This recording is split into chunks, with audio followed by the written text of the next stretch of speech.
Nama Daud disebutkan sebanyak 16 kali di dalam Al-Quran. Sosoknya tak hanya dipandang sebagai Nabi Allah, tetapi juga beliau adalah seorang raja yang adil dan saleh. Tapi tahukah teman-teman, Nabi Daud yang menjadi raja dari kaum Bani Israel bukanlah berasal dari keturunan seorang raja. Beliau adalah masyarakat biasa, hingga di satu peristiwa Nabi Daud diangkat menjadi raja. Hal itu menjadikan Daud raja sekaligus nabi bagi kaum Bani Israel. Di sini kita akan kisahkan bagaimana ceritanya Nabi Daud bisa menjadi raja dan bagaimana beliau ketika menghadapi musuhnya satu lawan satu yang memiliki postur tinggi besar seperti raksasa. Untuk itu, di video kali ini kita akan membahas tentang pertarungan Nabi Daud melawan manusia raksasa. Assalamualaikum warahmatullahi wabarakatuh. Sobat beriman yang dimuliakan Allah. Alangkah lebih baik jika sahabat sekalian bantu support channel ini dengan cara like, komen, dan subscribe. Semoga kita selalu dalam keadaan sehat walafiat, dilancarkan rezekinya, dan dimudahkan segala urusannya. Amin ya rabbal alamin. Nabi Daud diperkirakan hidup antara tahun 1040 sampai 970 sebelum Masehi. Beliau merupakan keturunan dari Yahuza dan beliau adalah ayah dari Nabi Allah Sulaiman, serta moyang dari Nabi Zakaria, Nabi Yahya, dan Nabi Isa. Kisah ini terdapat dalam sebuah buku yang berjudul Dahsyatnya Doa Para Nabi yang dikutip oleh Syamsuddin Nur. Setelah wafatnya Nabi Musa dan Harun, ketika itu kaum Bani Israel tidak memiliki seorang pemimpin. Kemudian Allah Subhanahu wa Ta'ala mengutus seorang nabi yang bernama Samuel, atau dalam bahasa Arabnya Sami'un, untuk menggantikan Musa dan Harun dalam memimpin kaum Bani Israel. Tapi entah karena ngeyel atau tukang protes, ketika itu kaum Bani Israel mulai bosan dengan kondisi itu. Mereka bilang, masa kaum kami ini selalu dipimpin oleh seorang nabi mulai dari Yusuf, Musa, Harun. Kami mau seorang raja. Padahal sudah enak-enak Allah Subhanahu wa Ta'ala mengutus kepada mereka seorang nabi sebagai pemimpin. Ini malah mereka mau minta dipimpin oleh seorang raja. Keinginan Bani Israel ini pun disampaikan kepada Nabi Samuel. Nabi Samuel pun menyarankan supaya Bani Israel bersabar menunggu mukjizat dari Allah Subhanahu wa Ta'ala. Kemudian Nabi Samuel berdoa meminta petunjuk dari Allah Subhanahu wa Ta'ala. Akhirnya pada suatu hari, ada seorang pria yang sedang menggembala keledai-keledainya. Tiba-tiba satu dari keledainya itu terlepas. Kemudian pria ini pun mencari keledainya yang lepas itu selama berhari-hari. Singkat cerita, karena keledainya itu tidak ketemu-ketemu, pria ini pun pergi mendatangi Nabi Samuel, yang ketika itu tengah berada bersama orang-orang Bani Israel. Tanpa disangka-sangka, rupanya setelah Nabi Samuel melihat pria yang sedang mencari keledainya itu, tiba-tiba Nabi Samuel mengatakan kepada orang-orang bahwa pria yang mencari keledai itu akan menjadi raja pertama dari Bani Israel. Orang-orang pun kaget dan merasa tak percaya. Masa raja pertama mereka adalah mantan seorang penggembala keledai. Dia kan orang miskin, tidak punya nasab yang tinggi, tidak punya harta, dan berasal dari kaum bawah. Bukannya mereka senang punya raja baru, malah ketika itu sebagian orang-orang tidak mau mengakui bahwa pria itu adalah raja mereka. Ini dikasih nabi, minta raja, giliran dikasih raja, malah banyak protes. Pria penggembala keledai ini bernama Talut. Dia yang nantinya akan menjadi raja pertama bagi kaum Bani Israel. Sobat Jazirah Ilmu yang dimuliakan Allah, pada suatu hari akan terjadi perang antara kaum Bani Israel melawan sebuah kabilah yang bernama Jalut. Kala itu kaum Bani Israel dipimpin langsung oleh raja mereka, yaitu Talut. Talut pun mulai mengumpulkan pasukan yang dia ambil dari orang-orang Bani Israel. Ketika itu ada sebagian orang yang mau dan ada pula sebagian orang yang tidak mau ikut perang.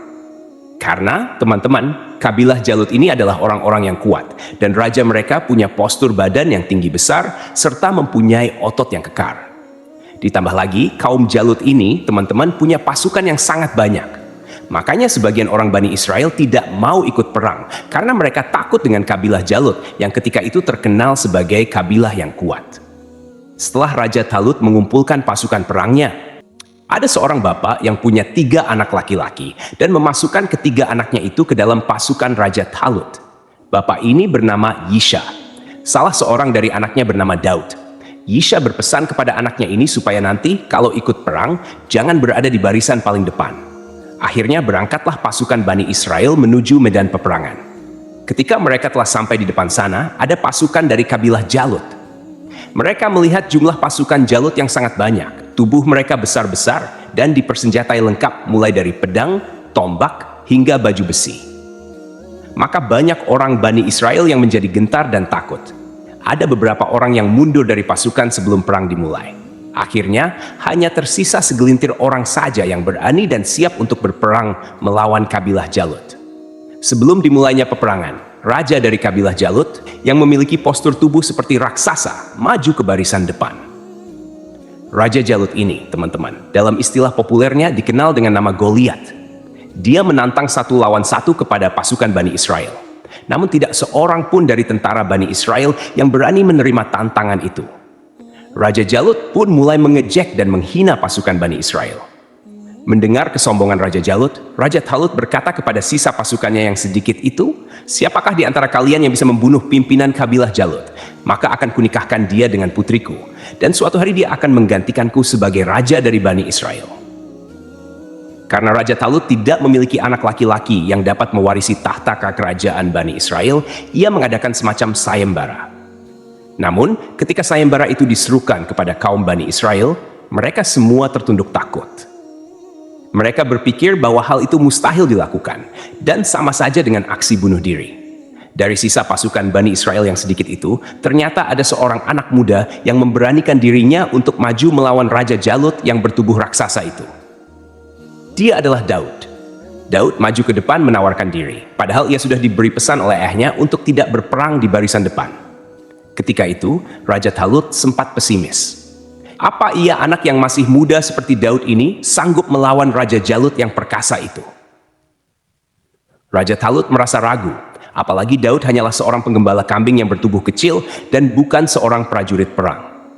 Namun, Daud berkata kepada rajanya, "Wahai rajaku, janganlah engkau terpengaruh dengan usia mudaku dan keadaan fisikku. Aku tahu engkau ragu dan khawatir untuk melepaskanku melawan Jalut yang perkasa itu. Tapi ingatlah, yang menentukan kemenangan dalam pertarungan bukan hanya kekuatan fisik dan kebesaran badan. Yang lebih penting adalah keteguhan hati, keuletan bertempur, iman, dan kepercayaan kepada Allah Subhanahu wa Ta'ala yang menentukan hidup dan mati bagi seorang hamba." Akhirnya, dengan berat hati, Raja Talut mengizinkan Daud untuk maju bertempur 1 lawan 1. Raja Talut memberikan pedang, perisai, dan baju besi kepada Daud. Namun, Daud menolaknya dengan alasan belum terbiasa menggunakan perlengkapan itu. Selain itu, pedang dan baju besi tersebut berat dan akan memperlambat gerakannya. Ini adalah perang pertama bagi Daud. Dia akan melawan Raja Jalut hanya dengan menggunakan tongkat dan sebuah ketapel. Raja Talut merasa heran lalu berkata, "Wahai Daud, bagaimana bisa engkau mengalahkan Jalut hanya dengan bersenjatakan tongkat dan ketapel? Coba lihat Jalut, dia menggunakan pedang yang sangat panjang, lengkap dengan pakaian besinya." Daud pun menjawab, "Allah Subhanahu wa Ta'ala yang akan melindungiku. Taring singa dan kuku beruang juga akan melindungiku dari sabetan pedang dan panah Jalut yang durhaka itu." Ketika Daud dan Raja Jalut sudah saling berhadapan dan siap bertarung, Raja Jalut berkata, "Untuk apa tongkat yang kau bawa itu? Untuk mengejar anjing atau memukul anak-anak yang sebaya denganmu? Di mana pedang dan baju besimu? Rupanya kau sudah bosan hidup." Ya, kasihan. Padahal engkau masih muda, engkau belum merasakan suka dukanya kehidupan. Engkau masih harus banyak belajar dari pengalaman. Baiklah, majulah kau ke sini. Aku akan mengalahkanmu dengan sekejap. Dagingmu akan kujadikan makanan bagi binatang-binatang di darat dan burung-burung di udara. Merasa diremehkan, kemudian Nabi Daud berkata, "Kau boleh bangga dengan zirah dan topi bajumu. Kau boleh merasa kuat dan ampuh dengan pedang dan panahmu. Akan tetapi ingatlah, benda-benda itu tidak akan sanggup menyelamatkan nyawamu dari tanganku yang masih halus dan bersih ini. Aku datang ke sini dengan nama Allah Subhanahu wa Ta'ala, Tuhan Bani Israel yang telah lama engkau hinakan. Sebentar lagi kau akan mengetahui apakah pedang dan panahmu yang akan mengakhiri nyawaku atau kehendak dan kekuasaan Allah Subhanahu wa Ta'ala yang akan merenggut nyawamu." Mendengar hal ini, Jalut pun jadi marah. Kemudian dia langsung mendatangi Daud dengan pedangnya. Sebelum sempat mendekat, Nabi Daud segera melemparkan batu dengan ketapelnya tepat ke arah kening Jalut. Kemudian darah pun mengalir deras dari kening Jalut hingga darah itu menutupi kedua matanya. Atas izin Allah Subhanahu wa Ta'ala, lemparan ketapel yang kedua dan ketiga membuat Jalut tersungkur di atas tanah dan langsung meninggal dunia. Matilah Jalut. Ini membuat tentara dari kaumnya mundur dari peperangan. Artinya, ketika itu kaum Bani Israel memenangkan peperangan dengan hanya duel 1 lawan 1 antara Nabi Daud dan Raja Jalut. Tentara Talut mengalahkan tentara Jalut dengan izin Allah Subhanahu wa Ta'ala. Dalam peperangan itu, Daud membunuh Jalut. Kemudian, Allah memberikan kepadanya pemerintahan dan hikmah sesudah meninggalnya Talut. Seandainya Allah tidak menolak keganasan sebagian umat manusia dengan sebagian yang lain, pasti rusaklah bumi ini. Tetapi Allah mempunyai karunia yang dicurahkan atas semesta alam. Sobat beriman yang dimuliakan Allah, sesuai dengan janjinya, Nabi Daud pun dinikahkan dengan putri Raja Talut yang bernama Mikial. Ketika itu, Nabi Daud diangkat menjadi penasihat dan orang kepercayaan Raja Talut. Daud sangat disayang, disanjung, dan dihormati oleh mertuanya dan seluruh rakyat Bani Israel. Di akhir kisah, pada suatu hari Raja Talut meninggal dunia.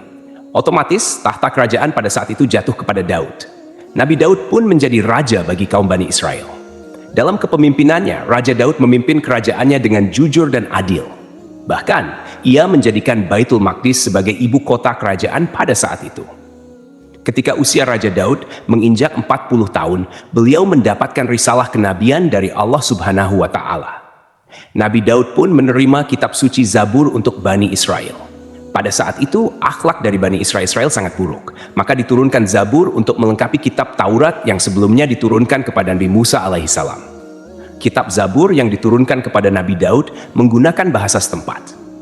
Teman-temanku seiman, Nabi Daud pun sukses menjadi nabi dan raja.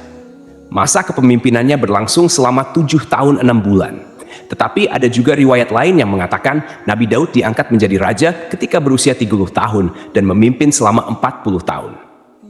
Kemudian, tahta kerajaan jatuh kepada anaknya yang bernama Sulaiman.